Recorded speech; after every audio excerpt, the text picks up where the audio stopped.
See, there are two big divides that the G20 has to address.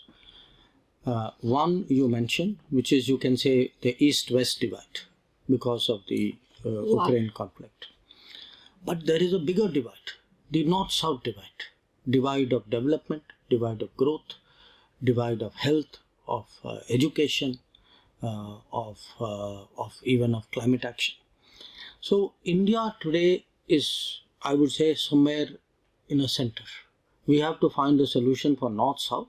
We have to find a solution for East-West, both of them. That is a big responsibility. And it is a responsibility by being the presidency of the G20. We have taken it upon ourselves. Our focus today is to get the world and the G20 to concentrate on the right problems. And that is why, in preparation for the G20, Prime Minister actually held a summit virtually called the Voice of Global South. So we had almost 125 countries who participated at different levels in the summit. And from their concerns, these were all developing countries, and their concerns of the developing countries, we tried today to put these forward to see, for example, whether there is a concern developing countries have to reach goals or sustainable development goals. Sustainable development goals for normal, ordinary people, I should say, would be health, education, water, electricity, sanitation. What is a proper, decent living. Now, many countries today, because of economic pressure, economic stress, they are not able to continue that progress on sustainable development goals.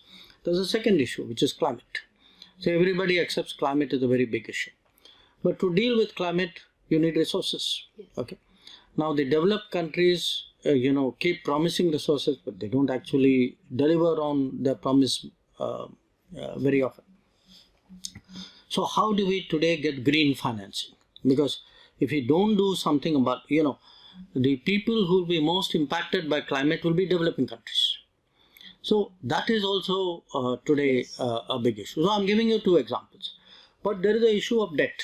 A very large number of countries today, they have big debts. They cannot pay back their debts. Many of them are facing trade disruption. Countries are facing, that they cannot pay for their energy. Many of them have problems with food imports. So these are really important problems.